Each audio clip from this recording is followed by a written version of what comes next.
Semua berbahagia hari ini? Amin. Kita sebagai anak Tuhan harus selalu berbahagia.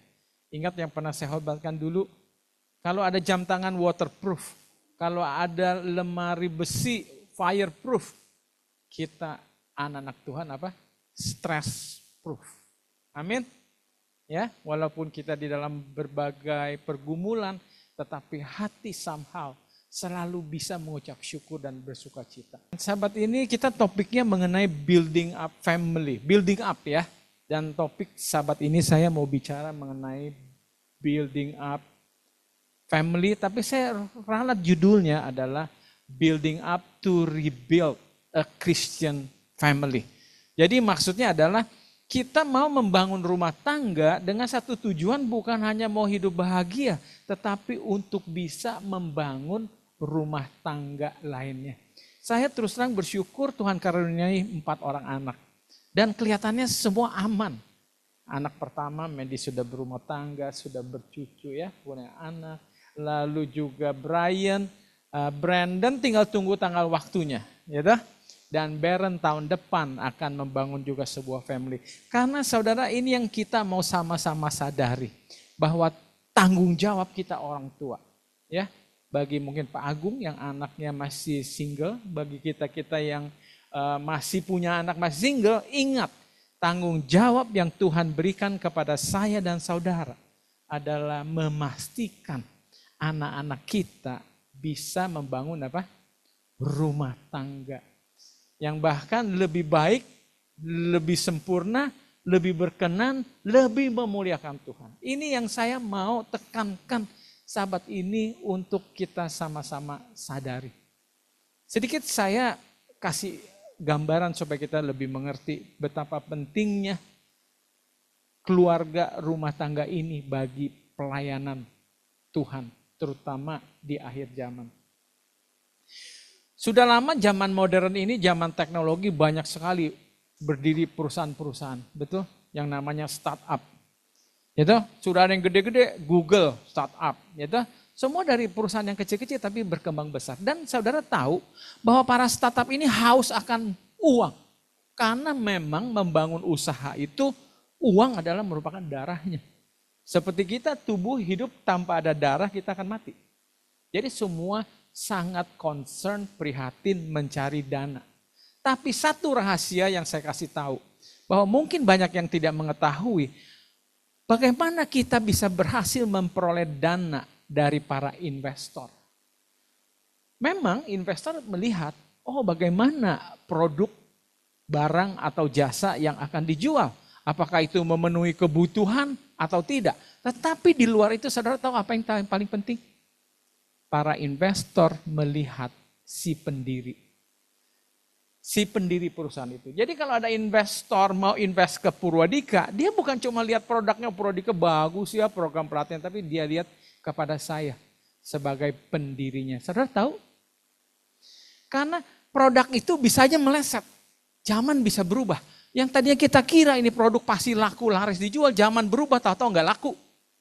Tetapi walaupun ketidakpastian yang akan terjadi, kalau si founder, si pemilik perusahaan, sifatnya orangnya teguh, jujur, setia, dan segala hal, tidak perlu takut. Karena dia pasti bisa cari solusi jalan keluar. Negara kita ini Indonesia saudara, atau dunia secara umum, Indonesia khususnya. Kita sudah dengar Indonesia mau mencapai satu masa nama Indonesia emas. Kita bertanya-tanya apakah Indonesia bisa maju atau tidak. Kita nggak perlu takut saudara. Berbagai hal yang terjadi. Mau rupiah terpuruk, mau terjadi krisis. Yang kita perlu takut apa tahu nggak? Para pejabat atau yang dipercayakan rakyat mengelola negara ini. Setuju? Itu yang paling penting. Berapapun masalahnya, pasti bisa diatasi. Kalau memang semua orang pemerintahan kita itu berhati bersih, jujur, dan bertekad baik membangun negara ini. Jangan sampai terjadi seperti kita dengar sini, selalu terungkap koruptor satu, koruptor kedua, ketiga, dan banyak sekali korupsi yang terjadi di mana-mana. Itu yang menjadi kendala bagaimana negara bisa maju atau tidak. Di dalam pelayanan Tuhan. Sama.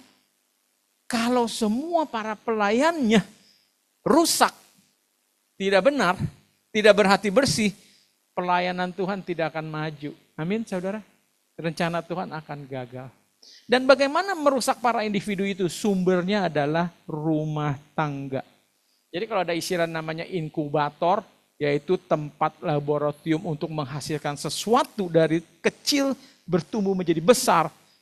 Rumah tangga kita adalah inkubator untuk menghasilkan anak-anak Tuhan yang akan setia, katanya seperti jarum kompas di akhir zaman nanti, mempertaruhkan nama Tuhan. Sekalipun harus dibakar di dapur api seperti Sadrak, Mesak, dan Abednego. Walaupun harus bagaimanapun, mereka akan tetap berdiri. Ini saudara, sahabat ini, saya rasa firman yang sangat penting untuk menyadarkan kita. Kita sebagai orang tua bukan cuma bertugas memberi makan, membuat dia bertumbuh menjadi besar. Oh bukan. Bagaimana dia bisa mereplika, membangun sebuah rumah tangga yang mengandalkan Tuhan di dalam kehidupannya. Oleh karena itu saya kasih judul di sini ada apa? Membangun rumah tangga untuk membangun kembali, membangun lagi rumah tangga baru. Kembali saya puji syukur kepada Tuhan. Saya berhasil punya 4 anak, semuanya akan berumah tangga. Sudah berumah tangga dan tinggal 1 yang akan berumah tangga. Tinggal tugas tanggung jawab saya bagaimana menasihatkan, membimbing mereka supaya rumah tangga mereka apa? Sesuai dengan apa? Yang Tuhan kehendaki. Ya.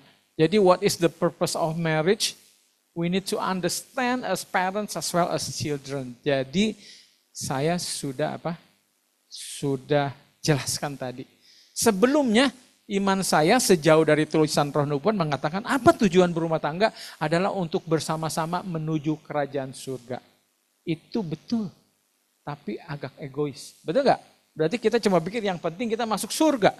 Kita tidak punya satu tanggung jawab bagaimana keterlibatan kita di dalam apa?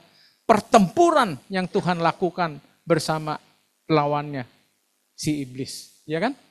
Jadi the purpose of marriage sekarang lebih tegas lagi. Bukan hanya membangun rumah tangga kita menjadi rumah tangga yang soleha katanya. Tetapi juga bagaimana membantu anak-anak kita yang sudah Tuhan percayakan untuk berhasil berestafet membangun apa rumah tangga yang beriman berikutnya. Oke, jadi the purpose kita sudah tahu sejak awal. Saya sudah pada singgung. Sejak awal Adam dan Hawa, sejak awal dunia dijadikan, Tuhan sudah mempunyai rencana yang indah. Bahwa dunia ini akan dipenuhi oleh manusia. Tapi Tuhan juga tahu manusia tidak akan bahagia kalau dibiarkan individual sendiri-sendiri. Kan bisa saja kalau Tuhan mau menciptakan seperti itu. Dia ciptakan manusia yang tidak ada gender, betul? Tidak ada lelaki, tidak ada perempuan. Pokoknya manusia. Dan semua selfish, sendiri, self-oriented. Saudara akan bahagia? Saya rasa itu kurang bijaksana. Dan kita sadari bahwa kalau kita yang memang mempunyai rumah tangga yang bahagia, kita akan mensyukur pasangan hidup kita. Bersyukur Tuhan bahwa saya memiliki pasangan hidup di dalam kehidupan ini yang boleh mendampingi dan bersama-sama. Betul? Jadi desain Tuhan awalnya itu memang sudah indah adanya. Bagaimana menciptakan manusia sepasang lelaki dan perempuan untuk berkembang biak, bertumbuh, membangun keluarga terus bergenerasi sehingga penuhlah bumi. Jadi kita ingatkan lagi rencana Tuhan dari awalnya. Karena serangan setan luar biasa. Nanti kita bahas, dulu saya pernah bahas bagaimana sekarang banyak anak-anak muda sudah tidak mau membangun rumah tangga. Ini yang harus diperhatikan. Saya pun harus perhatikan cucu saya. Jangan sampai cucu saya tata bilang gini, Ije, Mami, Ije tidak mau menikah. Ike nggak cinta, Ike bunuh wanita. Waduh, itu saya rasa suatu bencana besar. Kita perlu sadari ya. Bukan satu hal yang normal. Wah pinter anak mami, bagus gak perlu wanita. Wanita menyebalkan. Semenyebalkan apapun wanita, semenyebalkan apapun pria di zaman sekarang. Tetapi tetap tujuan Tuhan harus bisa dilaksanakan dan diusahakan. Kembali a day in the life of Noah. Saya juga baru sadar ya. Dalam cerita Noah itu kita cerita banget sepasang binatang haram, sepasang ya kalau yang haram ya. Kalau yang halal 7 pasang. Kenapa? Kok yang halal mesti 7 pasang, yang haram cukup sepasang? Karena waktu itu Tuhan percaya Noah gak bakal melanggar. Kalau dibilang yang haram gak boleh dimakan, dia gak bakalan potong. Kalau dia gak percaya sama Noah dan keluarga, pasti Tuhan juga bilang, tolong 7 pasang juga deh. Kalau enggak 20 pasang, karena engkau rakus, semua dipotong. Tapi karena Tuhan percaya kepada keluarga Nuh, makanya cukup yang haram 1 pasang. Tapi yang halal 7 pasang, supaya lebih cepat bertumbuh. Karena ingat, perhatikan ya, bahwa zaman Nuh tidak ada proses penciptaan ulang. Nggak ada. Firman mencatat setelah Nuh air reda, surut, lalu Tuhan menciptakan lagi sepasang Adam dan Hawa. Wah, yang lebih imut, wah yang lebih lucu, lebih cantik. Enggak ada begitu. Tuhan tidak menciptakan ulang. Dan ini yang kita harus sadari, bahwa nanti Tuhan Yesus datang yang kedua kali akan ada apa? Dunia baru, yaitu dunia ini yang diperbaharui. Tidak ada penciptaan ulang, saudara. Tetap dari kita-kita ini yang selamat. Makanya penting sekali mesti ada yang selamat. Jadi pada waktu zaman Nuh, luar biasa. Ada yang selamat, satu keluarga. Dan dengan 3 pasang anak dan mantu. Yang tujuannya apa? Kita perlu sadari.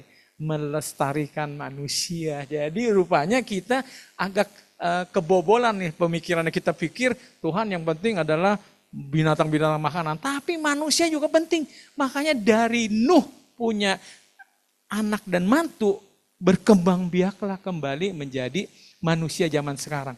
Yang kita dengar dari Sem, keturunan Eropa lah, Ham, Yafet, dan segala macam. Betul? Jadi ini yang saudara harus perhatikan. Bahwa Tuhan di dalam kitab Yoel juga di dalam kitab Wahyu membutuhkan umat-umatnya, anak-anaknya yang berani menjadi pejuang terakhir di akhir zaman. Tuhan butuh itu. Dan siapa tahu 1-2 anak atau orang itu adalah dari anak-anak kita. Itulah PR kita bersama. Bagaimana kita harus tiru seperti Nuh. Harus membangun rumah tangga yang setia bertahan sampai apa? Sampai kesudahan. Dan tujuan rumah tangga adalah apa? Supaya kita, anak-anak kita bisa mengerti apa sih maksudnya cinta itu? Apa sih maksudnya bisa ada pengorbanan itu? Apa sih itu kasih sayang dan segala macam? Untuk kita bisa melihat hubungan Kristus dengan gerejanya, dengan umatnya. Melalui rumah tangga seorang anak mengerti, oh benar Yesus cinta. Karena saya juga lihat bapak saya, ibu saya juga cinta sama saya. Mudah sekali untuk merilit. Bagaimana kalau kita orang tua aja sama anak egois? Sekarang banyak sekali terjadi di berita di Instagram, saudara lihat. Seorang presidir Yamaha hampir mati ditusuk oleh putrinya sendiri. Saudara baca di Instagram. Ada lagi seorang wanita di negara mana dia membayar pembunuh bayaran untuk bunuh orang tua kandungnya. Saudara kaget. Nanti mungkin saya akan bikin konten mengenai ini. Bahayanya rumah tangga zaman sekarang ini kalau orang tua tidak menggambarkan kasih Kristus di dalam keluarga. Kenapa tadi anak mau membayar pembunuh bayaran untuk bunuh orang tuanya?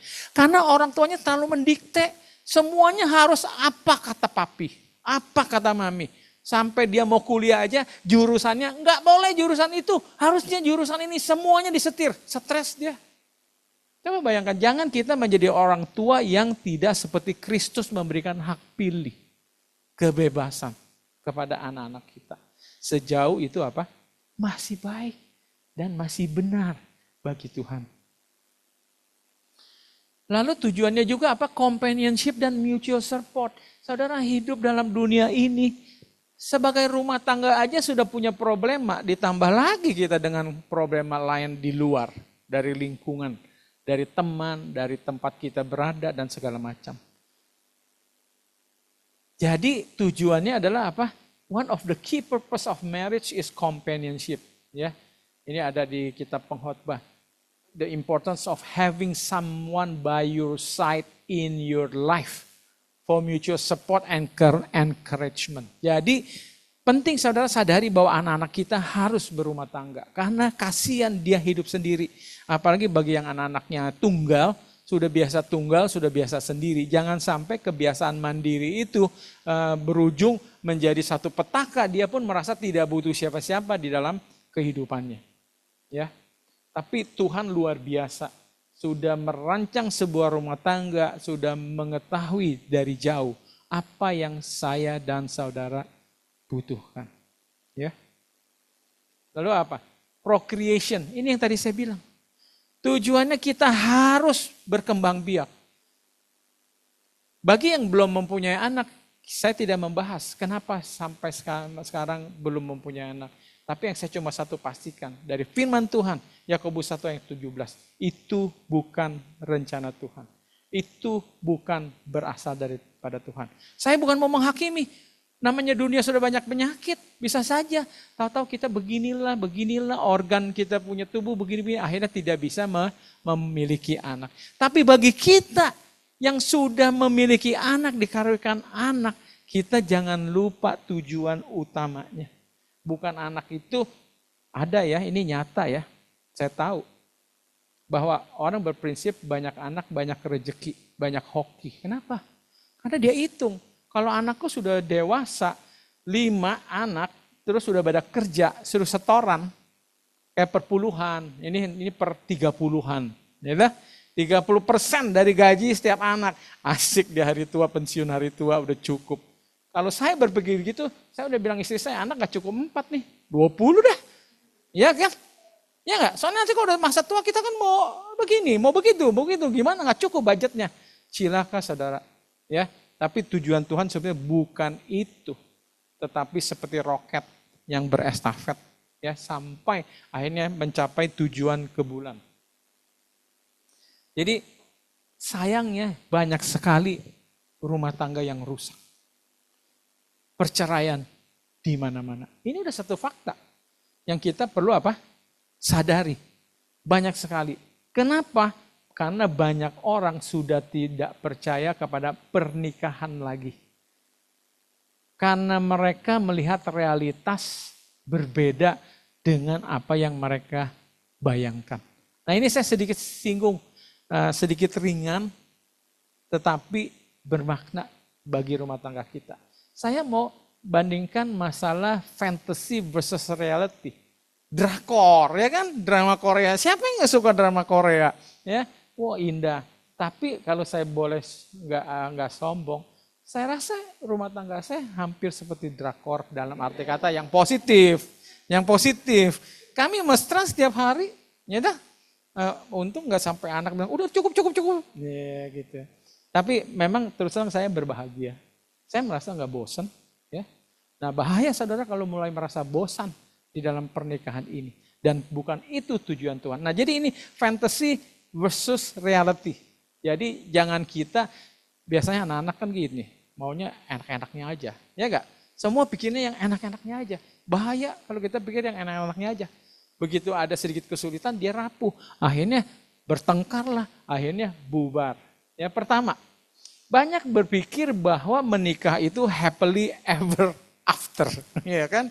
Asik, kayak film-film dulu tuh, C. Anderson tuh, buku-buku komik zaman saya tuh dongeng, ya kan? Ya kan? Bahagia seterusnya. Enggak, saudara, saya sudah pernah katakan ya, bahwa kesimpulan hasil analisa dari para psikologis dunia,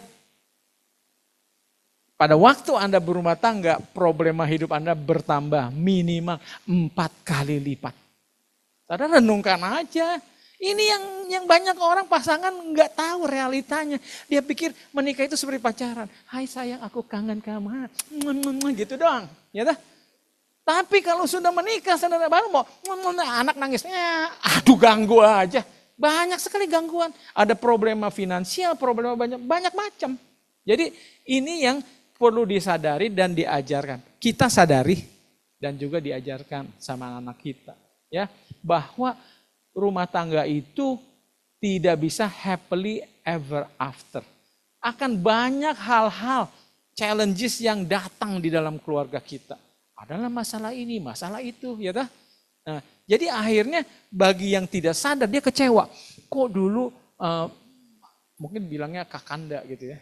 Dulu kok kakanda ngomongnya cinta kangen. Terus sekarang kakanda ngomongnya pekerjaan. Problem di kantor gini. Saya kagak mau tahu. Wah kacau. Maunya mesra-mesra doang. Ya kan. Akhirnya ya gitulah kecewa. Katanya berubah nih. Pacar kita, suami kita berubah.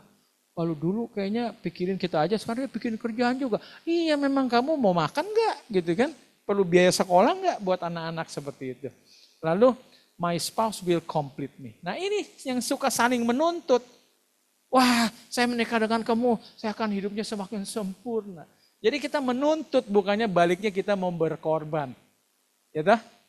Menjadi memenuhi. Jadi bang, many believe that marriage will fill all their emotional and personal needs. Jadi pokoknya saya kagak mau tahu. Pasangan saya harus dong ngerti saya, penuhi dong saya butuh ini. Kok kamu nggak sadar banget sih, kok kamu nggak peka banget. Udah saling menuntut, bubar.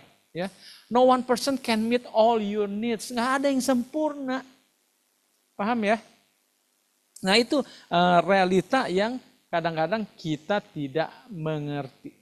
Ya, oke.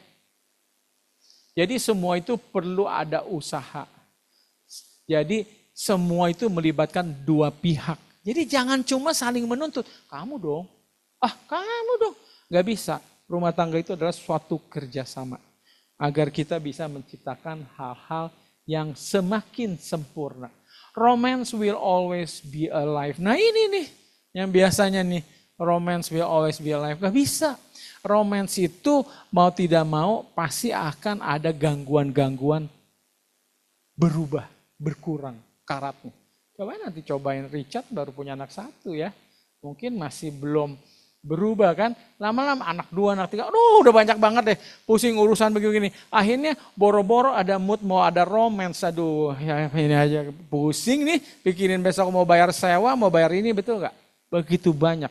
Tetapi bukan saya menentang bahwa tidak boleh ada romance, harus. Tetapi maksud saya itu memang jadi perlu ada usaha lebih besar, lebih kuat ya.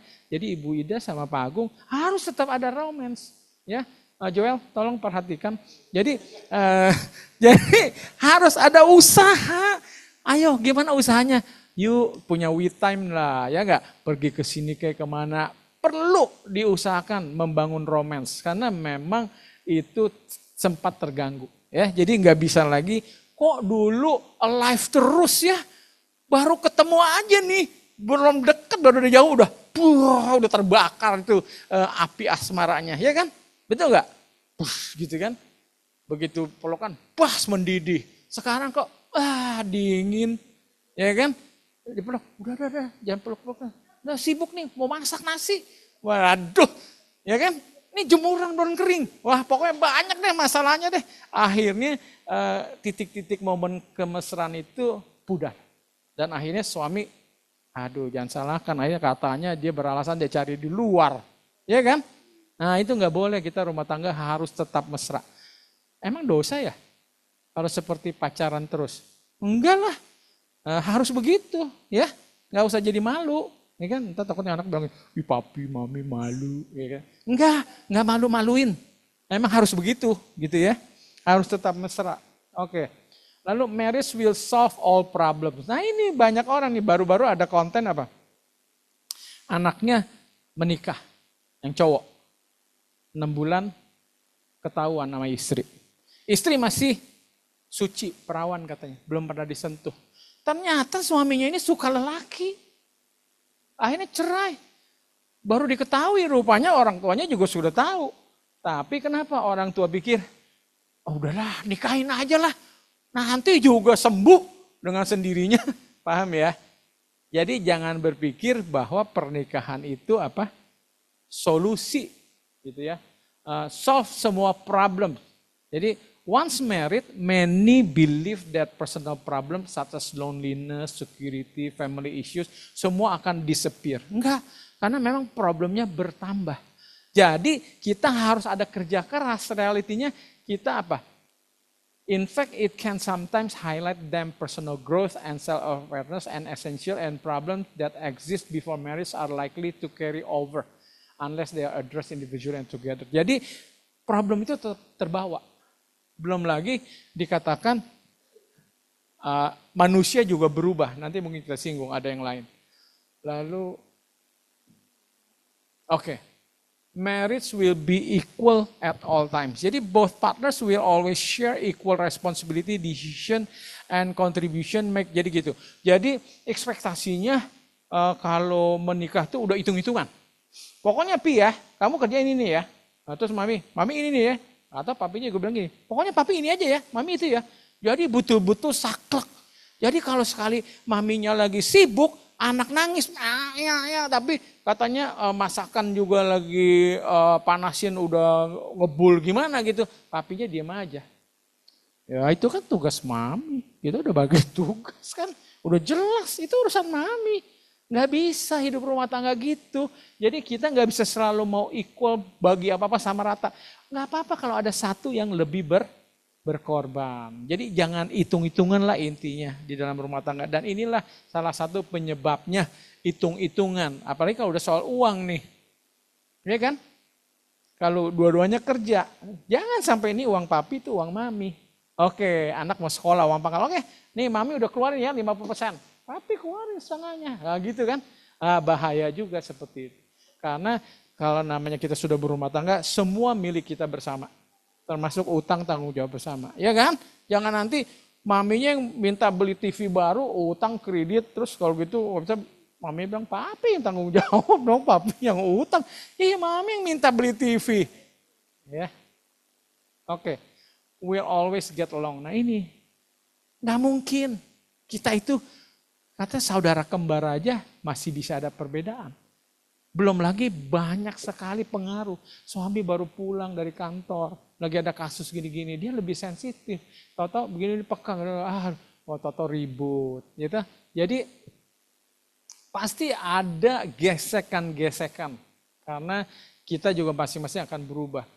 Contohnya istri saya berubah. Dulu nggak suka bikin kue. Sekarang suka bikin kue. Untung nggak menimbulkan gesekan, betul nggak?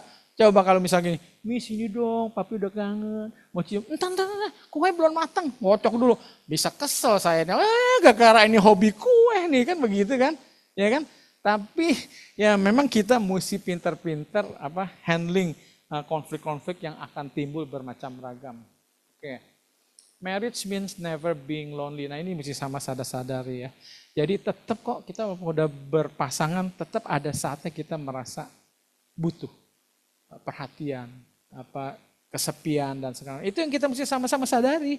Jadi jangan udah menikah, udahlah mami cengeng amat. Udahlah papi ini juga penting nih dari segi ibu-ibu nih. Udahlah papi cari duit aja yang penting, udah asal kasih makan. Jadi kayak kadang-kadang saya pikir kayak sapi juga ya. Sapi udah kerja dikasih makan rumput. Kerjanya tiap hari begitu aja. Tapi nggak dibanjiri oleh kasih sayang. Istri juga perlu memanjakan suami. Betul nggak Pak Agung? Aduh papi. Papi cakep deh. Papi aduh pintar udah capek kerja ya gini-gini. Perlulah perhatian seperti itu. Kadang-kadang juga lonely. Apalagi kalau kita di puncak perusahaan. Kayak saya paling lonely kalau di perusahaan. Kalau yang lain di bawah banyak teman anak. Kalau saya mau ajakin siapa yang makan juga udah takut. Nah coba, nggak mau makan sama Pak Pura, ngeri ntar ngomonginnya bisnis soalnya gini-gini gitu. Ya, jadi sadarilah kebutuhan itu tetap ada walaupun berumah tangga. Ya, jadi temani istri, temani suami, kita perlu spend time together. Jangan nanti udah menikah, udahlah udah sering ketemu ini di rumah. Beda waktu bersama dengan quality time, betul nggak? Kalau cuma tidur kiri kanan gini tidur, itu nggak ada quality-nya, betul nggak? Kalau sama teman udah seru deh, bercanda, ngobrol. Oke, love is enough. Nah ini juga, jadi love harus mengerti. Sebenarnya love is enough. Cuma kita nggak ngerti artinya love. Jadi coba baca lagi di 1 Korintus 13 tuh. Baca apa tuh kasih itu, sabar, kasih itu, begini. Jadi memang sebenarnya love enough, cuma kadang-kadang orang kalau nggak ngerti love, ya udah kan saya love kamu, sudah cukup lah. Tapi nggak bisa, love itu perlu apa sih? Perlu pembuktian, ya perlu juga komunikasi, komitmen, compromise, hard work. Katanya kamu cinta, tapi nggak ada waktu kok ngobrol sama saya. Udahlah, yang penting tapi cinta mami kan, setiap hari dibawain kan, beli baju baru kan, baru begini, udah. Nah itu yang kita mesti sama-sama mengerti, apa kebutuhan love. Pernah disinggung kan love language, bahasa cinta. Setiap orang tuh berbeda. Nah kenalilah pasangan kita, terus will always stay the same. Nah ini, tadi saya bilang, orang gak selalu sama, bisa berubah. Tadi contohnya istri saya, kok tahu-tahu jadi hobi bikin kue ya? Iya enggak? Atau kok Pak Pura jadi hobi apa gitu kan? Nah, karena hobinya ini mungkin menyita waktu atau apa. Nah perhatikan bahwa orang bisa berubah. Tapi kalau memang perubahan itu untuk hal yang positif, ya nggak apa-apa lah. Kita harus menerima gitu ya. Satu dengan yang lain. Karena kita tuh makhluk hidup. Selama masih hidup mana mungkin tidak berubah. Kan begitu. Ya. Untung ada satu dari saya nggak berubah, hobi ikan. Dari dulu udah sama. Jadi istri saya nggak kaget. Ya kan? Tapi kok tahu-tahu, kebun belakang dibongkar, dibikin kolam gitu. Ada tetangga saya begitu, bisa kaget istrinya. Waduh jangan, udah bagus taman kok selalu ada kolam, biara lagi ikan dan segala macam. My marriage will look like other perfect marriage. Nah ini juga sering-sering membandingkan. Saudara jangan banding-bandingkan. Suami saudara beda dengan suami orang. Istri kita beda dengan istri orang. Jangan dibanding-bandingin, semua itu unik kok. Jadi nikmatilah dengan keunikan yang ada. Jangan compare tuh, kalau dia begitu, kalau saya kok begini, wah itu bahaya deh. Yang sudah compare begitu. Namanya orang bilang ini, kalau lagi pacaran buka mata lebar-lebar. Kalau udah menikah, tutup mata, terima semua kekurangan. Jangan cuma mau lebihnya aja, betul nggak? Ya kan? Kalau ternyata, saya nggak tahu deh, suami atau istri ngorok misalnya ya.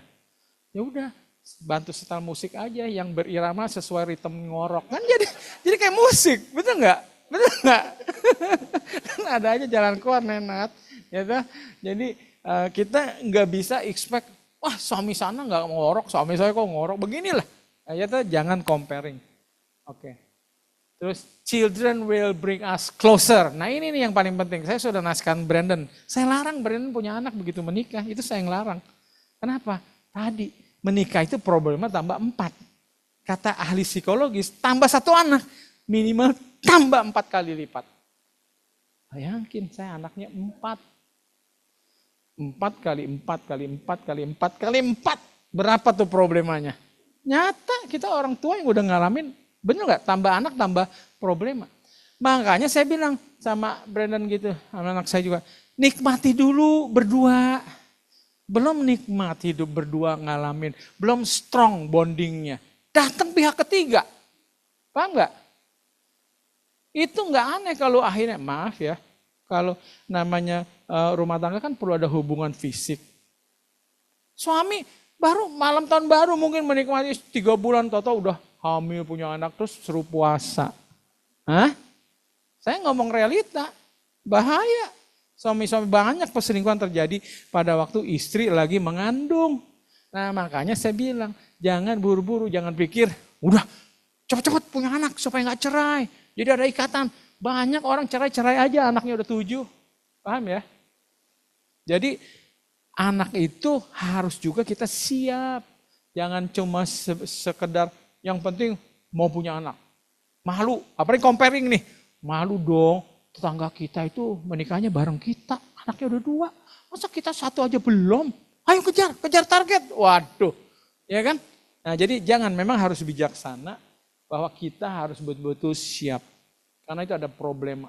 Jadi kalau sudah kokoh hubungan suami istri, sehingga suami pun rela berkorban. Yang udah jelas banyaknya suami kurang tidur. Mau ngomong tidur terganggu. Aduh harus tidur. Berasa sih. Tapi untung saya sekarang udah enggak ya. udah merdeka, gitu. Makanya saya nggak mau lagi capek-capek urus cucu, mainnya aja mau. Oke. Udah, ya itu sekedar tadi menyadarkan kita aja lah, supaya kita sadar sekarang kalau selama ini terjadi selisih paham, konflik, kekecewaan, tolong hal-hal tadi, realita dan imajinasi. Tolong saudara sama-sama sadari. Nah sekarang kita masuk ke poin how to build a strong faith family. Cuma kasih 5 poin aja. Pertama adalah foundation in God. Ini penting sekali. Karena gini saudara, kenapa negara harus ada hukum? Karena itu harus menjadi standar acuan. Kalau nggak ada standar, lalu standarnya udah terserah papi, terserah mami gitu kan ya. Itu bahaya juga. Kenapa papi buat itu? Menurut undang-undang papi, itu boleh. Itu sah. Wah kalau undang-undang mami nggak bisa. Nah begitu kan, semua punya undang-undang sendiri-sendiri, bahaya. Tapi kalau kita berpacu kepada satu pedoman, yaitu hukum Tuhan, firman Tuhan, kita akan kokoh. Karena bukan karena soal Tuhan nanti memberkati, tapi karena firman Tuhan itu benar, adil, sempurna, sudah mengatur semua hubungan cinta kasih. Jadi ingat, gunakan firman Tuhan sebagai the foundation dalam mengambil keputusan apapun. Kalau sekarang gini, wah anak mau begini nih, boleh nggak? Jangan kata papi, kata mami. Coba kita lihat firman Tuhan, melanggar nggak dengan firman Tuhan? Bagus nggak? Bagus, oke, go. Kalau enggak, kita harus jangan lakukan. Itu yang maksudnya menjadikan Tuhan sebagai fondasi di dalam apa? Rumah tangga kita. Lalu love and sacrifice. Nah ini penting.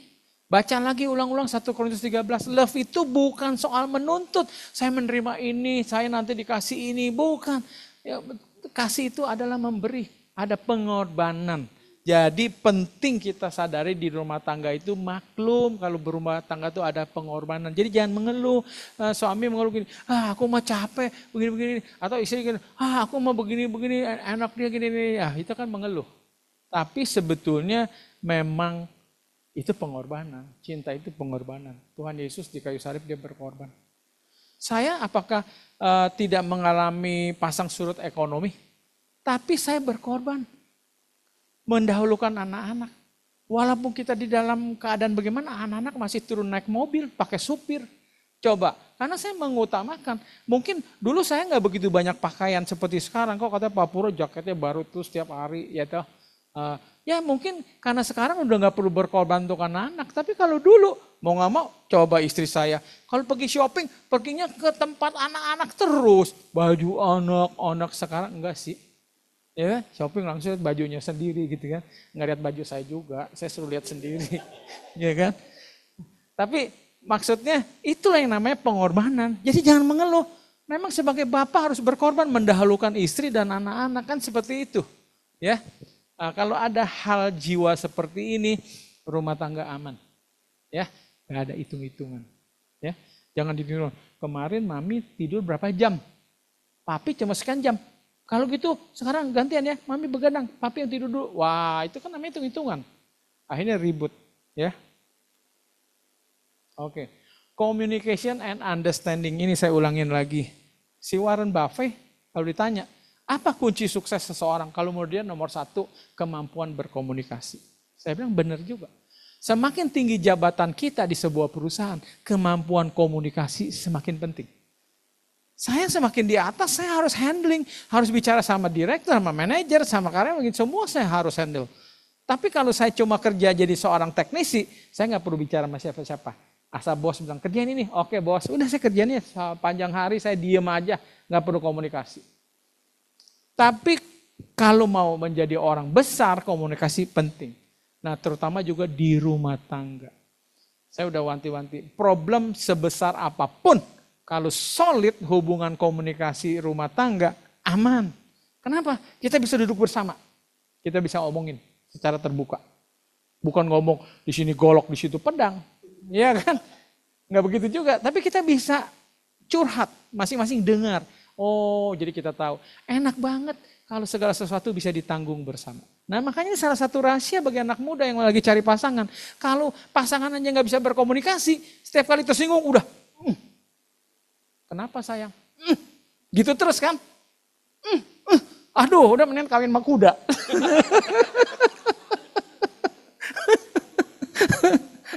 Jadi harus bisa diajak komunikasi dan bijaksana lagi kan.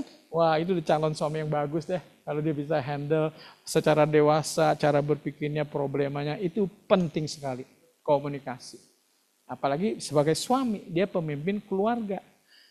Pusing kita kalau punya pasangan yang kalau udah ngambek dia pergi. Pokoknya pergi, tutup pintu, pergi. Aduh, udah capek deh. Gimana mau selesainya? Disiremin pakai air apa? Biar adem? Nggak bisa. Mau pakai RS juga tetap aja ngambek. Ya, jadi komunikasi ini penting. Jadi kalau belum bisa komunikasi dan understanding, ini empati. Jadi jangan cuma sendiri yang mau dimengerti. Kita juga harus mengerti cara berpikir. Kenapa dia ngambek? Saya mau tahu dong Nenat, kenapa kamu ngambek? Kamu cerita, oh iya. Kalau dia benar, berarti kita akui dong, lain kali kita ngerti. Kalau dia nggak benar, kita jadi bisa koreksi, kan begitu. Jadi penting ya ditumbuhkan kalau yang masih yang belum. Sebab saya tahu dalam keluarga istri saya ada yang kalau ribut sama istri, ributan nih, bisa sebulan nggak bicara. Ngeri saya. Sebulan nggak bicara. Coba bayangkan. Kalau saya sama istri tanya aja kalau ada masalah nggak tidur sampai pagi kalau nggak selesai. Makanya kalau mau tidur selesain udah sekarang, ya kan? Karena nggak enak kalau ada masalah di bawah tidur. Saya cuma pikir gini kalau besok salah satu mati nyesel deh. Nyesel nggak sih? Aduh saya berakhir dengan ribut, bukan berakhir dengan damai, ya kan? Ya, oke. Lalu raising children in the faith. Nah ini penting dari kecil, saudara. Alkitab sudah ajarkan, ajar berulang-ulang anak-anak kita. Percaya, kita harus mulai sekarang sadari. Karena banyak rumah tangga sekarang dia punya kecenderungan adalah menghasilkan mesin penghasil uang. Fokusnya les ini, les itu. Pokoknya dipaksa anak sampai stres. Lesnya nggak tahu berapa banyak, les piano, les balet, les ini. Udah diperkosa dari kecil. Gak punya waktu bermain. Makanya kenapa banyak anak-anak yang rapuh setelah dewasa dia gak ngerti secara psikologis punya gangguan jiwa. Karena masa kecil kurang bahagia. Karena kita punya ambisi sebagai orang tua. Pikir anak tuh yang penting punya penghasilan uang banyak. Kaya, terhormat. Ini hati-hati.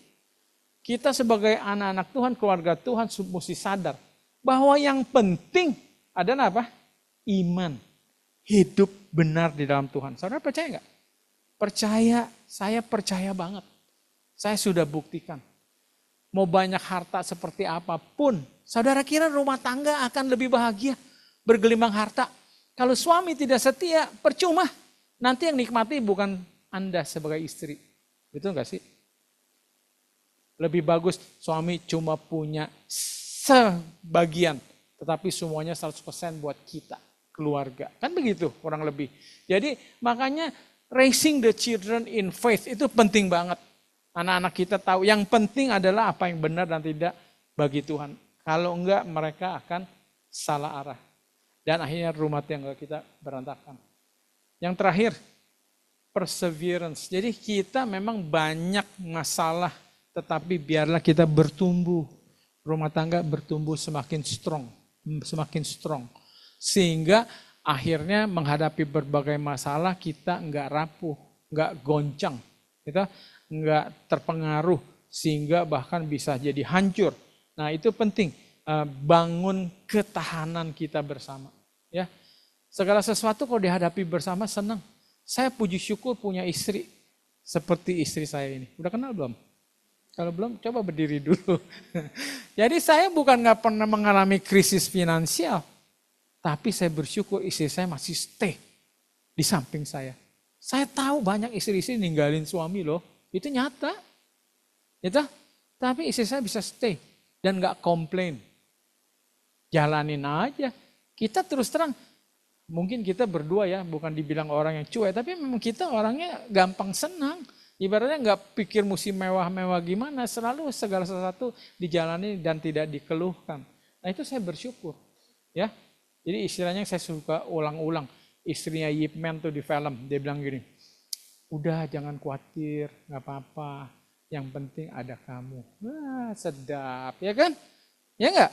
Istri saya bilang, enggak apa-apa, enggak ada mobil Mercy misalnya gitu kan. Yang penting ada kamu. Wah, kayaknya menyejukkan banget. Lalu ngomongnya beda lagi. Buat apa ada kamu sumpek gitu ya kan. Saya maunya ada ini, ada itu. Nah, ini terakhir yang saya mau bawa kita menyadari apa yang sedang terjadi di dunia kita sekarang ini. Kalau zaman saya dulu sering udah biasa dengar, si Anu udah kaya atau istrinya 5, ya kan? Pernah nggak dengar? Gitu? Tapi sekarang kekacauan itu bukan terjadi kepada orang yang sudah menikah. Kekacauan itu terjadi kepada para remaja. Jadi setan itu lebih canggih. Kenapa saya mesti tunggu dia berumah tangga baru saya hancurin? Saya hancurin dulu sekarang sebelum berumah tangga. Kalau penuh nggak jadi berumah tangga, lebih selesai. Dia jenius banget. Dan kita pelayan-pelayan Tuhan yang selalu ibaratnya kemaruk soal materi. Khotbahnya selalu ngomongin perpuluhan. Ngomongnya berkat-berkat. Kita tuh sudah dibodohi sama setan. Setan sedang menghancurkan rumah tangga, para remaja, cara berpikir. Kita tidak aware tentang itu. Tuhan kalah besar. Nah inilah kita di OCC, mestinya kita berbeda. Kita harus menyadari hal itu. Supaya kita betul-betul mensupport rencana Tuhan. Bahwa Tuhan mau memulihkan dunia yang baru. Tidak menciptakan yang baru. Dengan kita-kita ini. Yang sudah diselamatkan. Channel priorities. Jadi banyak sekali sekarang anak-anak muda. Itu karena orang tua saya rasa. Yang tadi orang tua dari kecil memupuk, membesarkan anak untuk menjadi mesin uang. Jadi terbangkitlah satu ambisi. Saya harus sukses. Saya harus kaya. Karena di sosmed juga dia banyak lihat. Wah keren. Bangga gitu. Saling pamer-pamer. Betul gak? Akhirnya apa? Dia lebih mengutamakan apa? Karir. Lebih mengutamakan apa? Edukasi. Udah menikah gak penting lah, bikin pusing aja.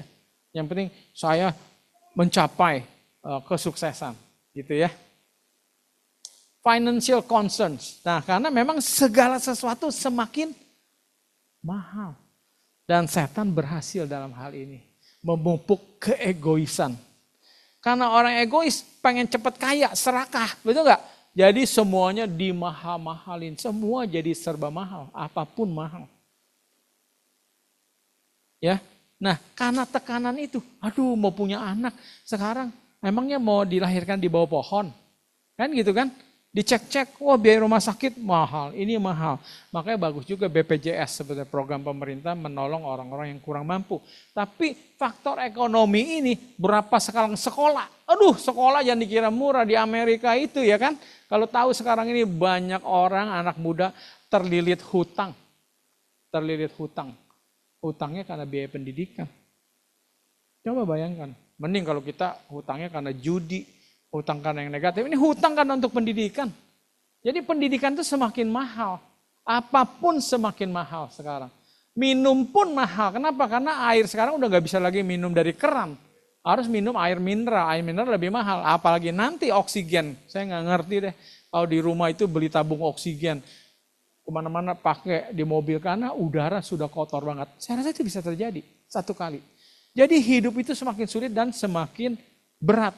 Itu setan berhasil. Sehingga akhirnya, hidup sendiri aja susah. Mau lagi hidup punya rumah tangga, punya anak. Tetapi kalau kita sudah besarkan anak di dalam iman, dia tidak takut. Kalau Tuhan punya rencana, punya maksud, Tuhan akan mempertanggungjawabkan. Asal kita benar melakukannya, Tuhan akan peliharakan. Nah lalu apa? Social norm. Ini juga banyak orang menikah itu udah di umur 30-an ke atas. Gitu? Dan kebiasaan living together, kumpul kebo, dulu kita dengar, udah biasa. Nanti ada hal-hal lain lagi yang lebih biasa. Nah yang lebih mengejutkan nanti saya terakhir, saya kasih lihat. Lalu fear of commitment and divorce. Nah itu, orang sudah gak percaya. Yang ada-ada lihat tuh, bapak saya, ibu saya, berantem tiap hari.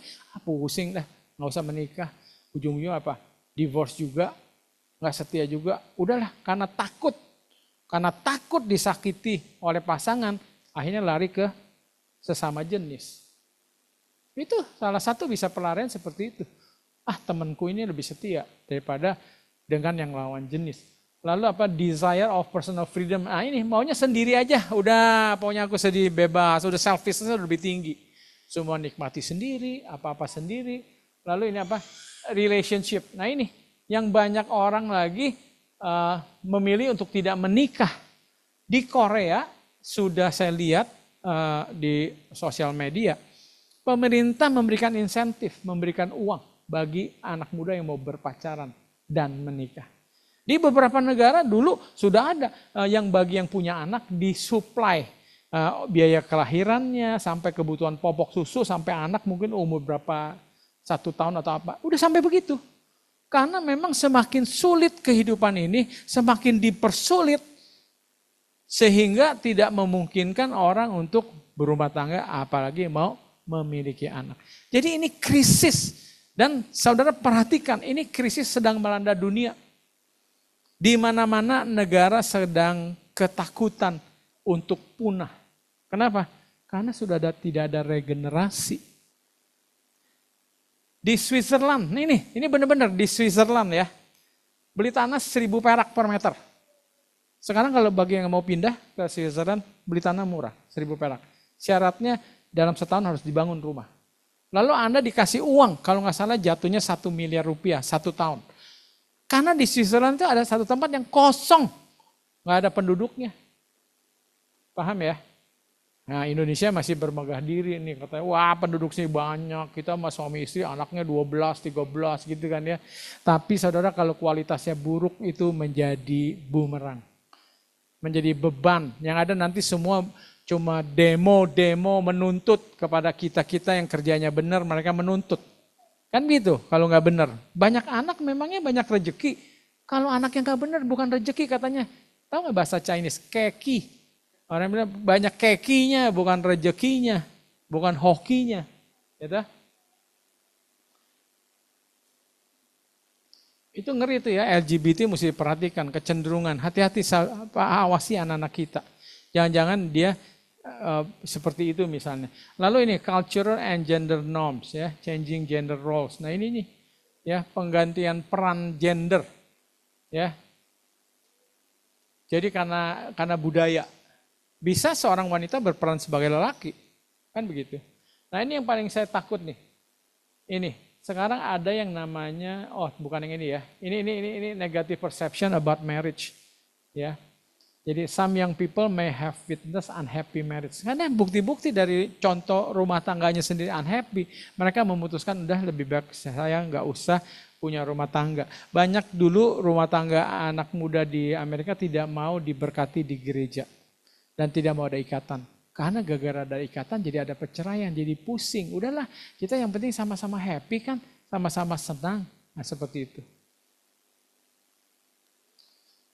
Uncertainty about the future. Ini kembali kalau kita tidak punya iman, banyak kita jadi takut. Aduh, masa depan tidak menentu. Banyak orang jadi khawatir, takut. Akhirnya apa? Udahlah, saya tidak usah berumah tangga. Lalu ini preference. Ini nih yang bahaya. Ini ada kata polyamory. Polyamory itu maksudnya multi love, many love. Jadi ini adalah yang saya kaget, saya lihat di London terjadi demo demonstrasi besar-besaran dari kaum-kaum ini tahun 2016. Dan ini sudah merasuk. Hanya mungkin di negara Indonesia karena masih etikanya kuat, itu tersembunyi. Tapi sudah ada kalangan anak muda yang love-nya many. Jadi itu plural. Jadi hubungan cintanya itu bisa 2 lelaki, 2 perempuan, bisa 1 lelaki, 2 perempuan, paham nggak? Dan mereka sudah ada aturan mainnya masing-masing. Oh gini ya, kamu nggak boleh cemburu ya. Kamu nggak boleh gini ya, nggak boleh gini. Jadi sudah punya hubungan seperti itu. Coba saudara bayangkan.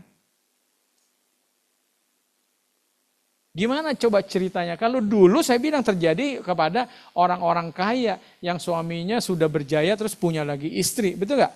Ini sekarang istrinya udah banyak. Dari masih remaja pacarannya. Coba bayangkan. Dan itu kecenderungan yang sekarang terjadi. Inilah yang kita mesti hati-hati. Anak muda pikir bisa berbagai cara memenuhi kebutuhan. Kebutuhan fisik, kebutuhan apa. Nggak perlu mengikuti jalur yang sebenarnya berdasarkan firman Tuhan. Saudara, firman ini semoga memberikan bekal bagi kita. Yuk awasi anak-anak kita. Bagi yang apalagi udah dewasa, masih belum punya pasangan, belum apa gitu. Coba dicari tahu, kita berkomunikasi. Karena memang misi utamanya adalah harus regenerasi. Kita harus mewujudkan rencana Tuhan dalam hidup kita. Menghasilkan penerus-penerus yang akan mempertahankan panji Kristus di masa krisis di akhir zaman nanti. Dan untuk menjadi berkat kemuliaan bagi Dia. Semoga firman ini boleh menjadi berkat bagi kita semua yang mendengar. Di dalam nama Tuhan Yesus saya tutup firman ini. Amin. Ku yakin Engkau setia, takkan